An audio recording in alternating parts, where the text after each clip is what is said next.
जय हिंद दोस्तों, मेरा नाम है रंजन और स्वागत है आप सभी का आपका अपने यूट्यूब चैनल मैथ्स वाला पे। दोस्तों, आपका नेक्स्ट एक्सरसाइज स्टार्ट होने वाला है, एक्सरसाइज 4.2 द्विघात समीकरण का। इसके कुछ हम लोग थ्योरी को डिस्कस करने वाले हैं, इसको इससे रिलेटेड क्वेश्चंस को सोल्व करने वाले हैं मेरे दोस्त। तो वीडियो को अंत तक जरूर बने रहिएगा और सारे क्वेश्चन का कॉन्सेप्ट जरूर क्लियर कर लीजिएगा मेरे दोस्त, ठीक है। तो हम लोग बढ़ते हैं यहाँ पे क्वेश्चन पे। कुछ फॉर्मूला है मेरे दोस्त जिसको हम लोग को जानना बेहद ही जरूरी होता है, ठीक है। जैसे यहाँ पे दिया हुआ द्विघात समीकरण के मूल की प्रकृति, ठीक है। इससे पहले वाले चैप्टर में हम लोग क्या डिस्कस किए थे, द्विघात समीकरण को हल कैसे करते हैं, एक गुणनखंड विधि से करते हैं, एक द्विघात सूत्र से करते हैं, ठीक है मेरे दोस्त। और इसमें हम लोग बात करने वाले हैं उसकी उस मूल की प्रकृति कैसी होती है, उसके ऊपर डिस्कस करने वाले, क्योंकि इससे रिलेटेड क्वेश्चंस आपके बोर्ड एग्जाम में पूछे जाते हैं, ठीक है। तो सारे क्वेश्चन पे हम लोग डिस्कस करने वाले हैं। तो पहले यहाँ पे कुछ आपको जानना होगा कि यहाँ पे द्विघात समीकरण की मूल की प्रकृति, nature of roots of a quadratic equations, की क्वाड्रेटिक इक्वेशन का रूट का नेचर बताना है, जिसको हम लोग हिंदी में प्रकृति बोलते हैं, ठीक है। समीकरण आपको पता है कि X square plus B X plus C बराबर 0 होते हैं, ठीक है। तो वास्तविक मूल होने का जो कुछ शर्तें होते हैं उसको आपको जरूर से जरूर याद रखना होगा मेरे दोस्त, ठीक है। जो शर्त होते हैं यहाँ पे वास्तविक मान, ठीक है। द्विघात समीकरण में एक फॉर्म होता है मेरे दोस्त, यहाँ पे बी स्क्वायर माइनस 4ac जो द्विघात सूत्र में यूज किया जाता है, इसको हम लोग क्या बोलते हैं, आप लोग को पता होगा, विवेचक बोलते हैं। क्या बोलते हैं मेरे दोस्त? विवेचक बोलते हैं या विवितकर बोलते हैं, ठीक है। विवेचक बोलते हैं या विवितकर बोलते हैं, इस चीज को आप याद रखिएगा, ठीक है। बी स्क्वायर माइनस 4ac को हम लोग विवेचक बोलते हैं या तो विवितकर बोलते हैं, ठीक है मेरे दोस्त। अगर अब यहाँ पे कुछ शर्तें हैं जिसको हम लोग को लिखना है, देखो यहाँ पे X square plus B X plus C बराबर 0, विवेचक या विवेतकर, यानी विवेचक आपको पता है बी स्क्वायर माइनस 4ac, ठीक है। अगर इसका मान 0 से बड़ा हो जाए, इस कंडीशंस जो है मेरे दोस्त आप लोग जरूर से जरूर याद कर लीजिएगा, ठीक है।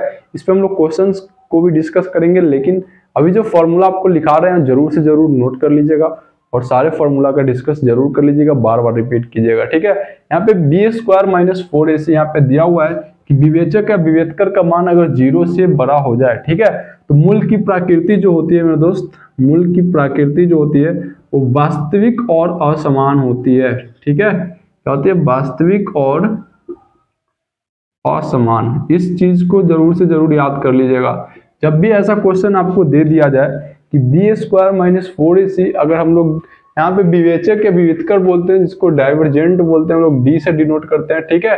डी इज इक्वल टू होता है बी स्क्वायर माइनस 4ac, विवेचक या विवेतकर को हम लोग डी से डिनोट करते हैं, और डी का मान अगर बी स्क्वायर माइनस 4ac, जिसको हम लोग डी भी बोल सकते हैं, अगर डी निकालने के बाद 0 से बड़ा आ जाए तो मूल की प्रकृति जो होगी मेरे दोस्त, यहाँ पे बी वास्तविक और असमान होगी, ठीक है।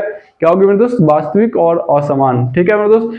जब 0 से बड़ा आ जाए तो इसके लिए X square plus B X plus C बराबर 0 का मान जो होगा, वहां पे हम लोग minus B plus minus root under B square minus 4ac बटे 2a, ठीक है, इस चीज का यूज करेंगे, ठीक है मेरे दोस्त।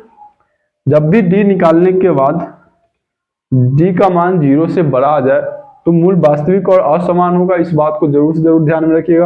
और इसका मूल निकालने के लिए हम लोग यहाँ पे इस फॉर्मूले का यूज करेंगे, इसको हम लोग पूरा को डी भी बोलते हैं। तो यहाँ पे हम लोग यहाँ पे डायरेक्टली लिख सकते हैं minus B plus minus root under D upon 2a, ठीक है। या तो ऐसे बना सकते हो या तो ऐसे बना सकते हो, ठीक है मेरे दोस्त। अब यहाँ पे हम लोग बढ़ते हैं, अगर विवेचक का मान, ठीक है, इसको अंडरलाइन कर देते हैं ताकि आप लोग अच्छे से नोट कर सको मेरे दोस्त, ठीक है।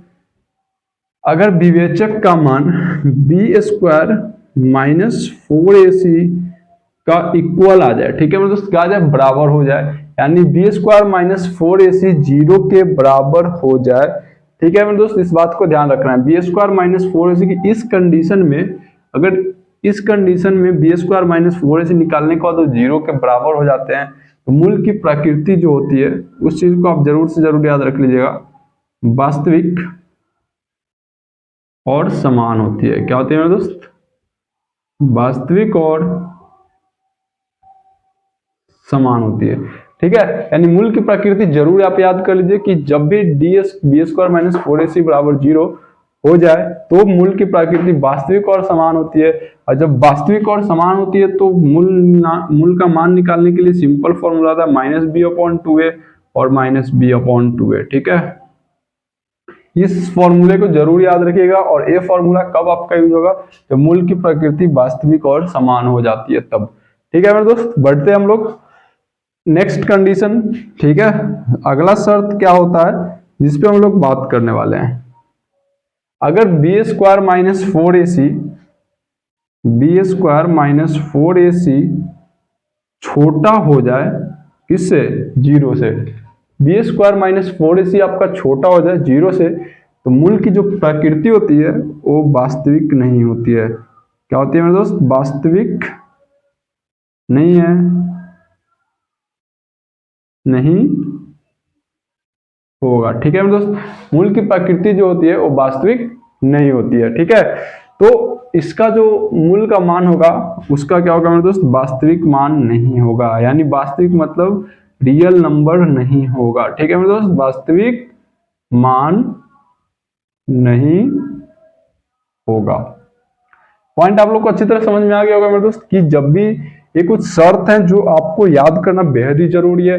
ठीक है, अब यहाँ पे x² + bx + c = 0 का विवेचक या विवेचकर का शर्त जो होता है, अगर b² - 4ac 0 से बड़ा हो जाए तो मूल का वास्तविक, मूल की प्रकृति जो होती है वो वास्तविक और असमान होती है। और इसका मूल का वास्तविक मान निकालने के लिए हम लोग यहाँ पे -b + -√b² - 4ac/2a का फॉर्मूला यूज करेंगे। और यहाँ पे b² - 4ac अगर इक्वल हो जाए 0 के तो यहाँ वास्तविक और समान होती है कंडीशंस। और इसमें हम लोग फॉर्मूला यूज करेंगे -b/2a -b/2a। ठीक है, नेक्स्ट कंडीशन है b² - 4ac छोटा हो जाए 0 से तो मूल वास्तविक नहीं होगा। ठीक है, और इसका वास्तविक मान नहीं निकलेगा। ठीक है मेरे दोस्त, तो ये पॉइंट उम्मीद है आप लोग को अच्छी तरह से समझ में आ गया होगी मेरे दोस्त। तो जरूर से जरूर इस पॉइंट को आप नोट डाउन कीजिए कॉपी में और इसको प्रैक्टिस कर लीजिए, ताकि इससे ऑब्जेक्टिव क्वेश्चन बनते ही बनते हैं आपके। तो इस पॉइंट को जरूर से जरूर आप नोट कर लीजिएगा मेरे दोस्त। बढ़ते हैं हम लोग नेक्स्ट पॉइंट पे और देखते हैं अगला पॉइंट। चलिए मेरे दोस्त, तो हम लोग विवेचक से रिलेटेड एक क्वेश्चन पे बात करते हैं और क्वेश्चन को समझते हैं कि कैसे इससे क्वेश्चन होते हैं। तो यहाँ पे एक क्वेश्चन है मेरे दोस्त, समीकरण 5x² - 4x + 2 = 0, ठीक है, के लिए यदि विवेचक d हो तो d का मान क्या होगा। ठीक है, तो अभी हम लोग बात किए थे मेरे दोस्त कि विवेचक को हम लोग d से डिनोट करते हैं। और यहाँ पे विवेचक अगर d हो तो विवेचक का फॉर्मूला जो होता है मेरे दोस्त, ये फॉर्मूला आपको सबसे पहले याद रखना होगा कि b² - 4ac होता है। ठीक है, d का फॉर्मूला जो होता है b² - 4ac होता है। जब आपको d निकालने के लिए दिया जाए या आपको बोल दिया जाए कि विवेचक का मान क्या होगा, तो क्वेश्चन को सबसे पहले लिखना है, आपको आंसर करना है। तो यहाँ पे सबसे पहले आप क्वेश्चन को लिखेंगे 5x² - 4x + 2 = 0। ठीक है, a बराबर हो जाएगा 5, b बराबर हो जाएगा -4 और c बराबर हो जाएगा मेरे दोस्त 2। ठीक है, अब यहाँ पे d निकालना है तो d = हम लोग फॉर्मूला लिखेंगे b² - 4ac।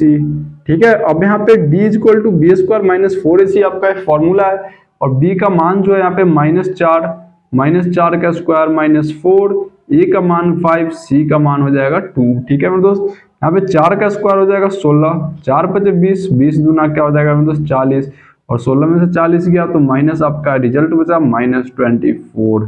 ठीक है, तो जब भी आपको d निकालने के लिए बोला जाए और इस तरह के क्वेश्चंस दे दिए जाते हैं तो सिंपल आप ऐसे निकाल सकते हो। ठीक है, जैसे एक एग्जांपल आप यहाँ पे देख लो, क्वेश्चन दे दिया गया। ठीक है मतलब समीकरण x² - 16 = 0 में d का मान क्या होगा। ठीक है, d का मान क्या होगा।